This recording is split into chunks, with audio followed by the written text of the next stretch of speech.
ada satu orang yang menurut gue lagi dapat perhatian lebih oleh publik, yaitu Menteri Kominfo Budi Aris Setiadi. Gimana enggak? Baru-baru ini kita baru aja dikagetkan dengan adanya serangan ransomware, yaitu peretasan data pribadi dari Pusat Data Nasional yang dikelola oleh Kominfo. Data kementerian atau lembaga yang terdampak itu mencakup seperti data Kementerian Luar Negeri, kantor staf presiden, data BPJS, bahkan data penerima Kartu Indonesia Pintar pun hilang.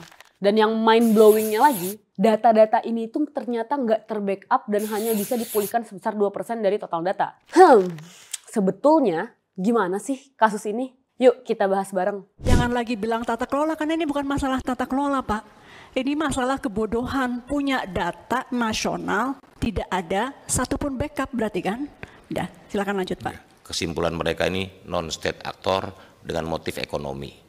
Itu udah alhamdulillah dulu. Tapi menurut saya lebih tepat innalillahi, Pak, daripada alhamdulillah, Pak.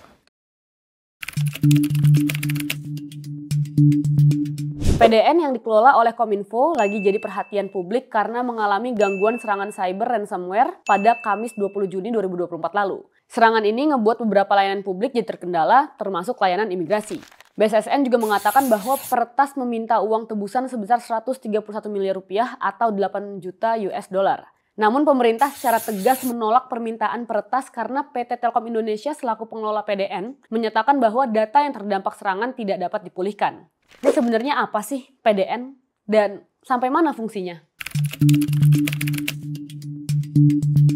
Pemerintah punya niat baik untuk menyatukan data-data antar lembaga dan instansi ke Pusat Data Nasional atau PDN. Nah, jadi Pusat Data Nasional PDN ini merupakan fasilitas penting yang berperan dalam penyelenggaraan pemerintahan elektronik atau e-government. Nah, fasilitas ini menyediakan ruang penyimpanan dan pengolahan data yang diperlukan oleh berbagai instansi pemerintah pusat dan daerah sehingga bisa memudahkan akses antar instansi. Ini juga sesuai sama Peraturan Presiden Nomor 95 Tahun 2018 tentang Sistem Pemerintahan Berbasis Elektronik atau SPBE. PDN punya beberapa fungsi utama, yaitu misalnya ada menyimpan dan mengolah data, menempatkan sistem elektronik dan komponen terkait, serta yang terakhir, melakukan pemulihan data. Nah, yang jadi persoalannya, PDN dan Kominfo itu telah lalai untuk tidak memiliki sistem backup data, sehingga ya udah, data-data tersebut hilang aja. Jadi ini kayak misalnya lo nyimpen data di hard disk, terus hard disk lo rusak nih, terus lo nggak punya backup. Hasilnya ya kita nggak bisa ngapa-ngapain dong. Nah, dalam rapat Kominfo bersama dengan Komisi 1 DPR RI, Budi Ari mengatakan bahwa alasan data kementerian atau lembaga itu tidak terbackup itu karena adanya keterbatasan anggaran. Dan selain itu, ada juga karena kesulitan dalam menjelaskan urgensi backup tersebut kepada otoritas keuangan atau auditor. Padahal kan Menteri Keuangan udah menganggarkan 700 miliar untuk PDN melalui Kominfo. Tapi oke lah, no comment. Next.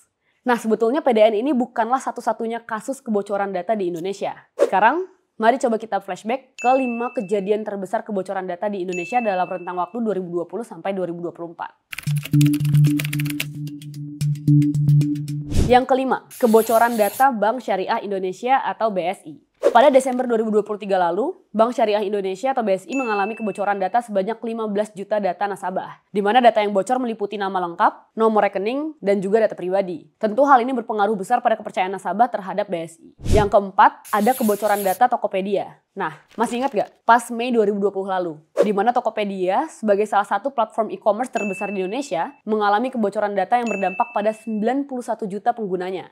Data yang bocor pada saat itu meliputi nama lengkap, alamat email, sampai kata sandi pengguna. Gokil sih.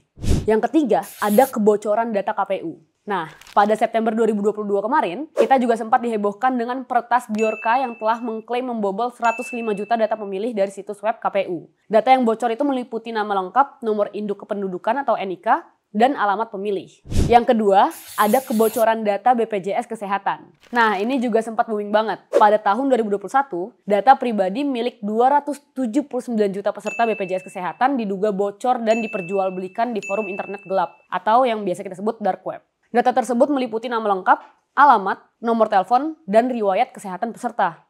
Dan yang terakhir, nomor 1, kebocoran Pusat Data Nasional. Ini adalah paling atas di mana Pusat Data Nasional itu dibobol sama grup ransomware Brainchipper pada Kamis 20 Juni kemarin. Kita belum tahu berapa banyak data yang bocor, namun serangan ransomware ini dilaporkan mengunci data di 282 kementerian atau lembaga.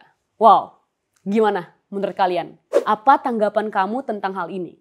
Kenapa kebocoran data sering terjadi di Indonesia? Dan bagaimana dengan kasus PDN? Coba komen di kolom komentar ya.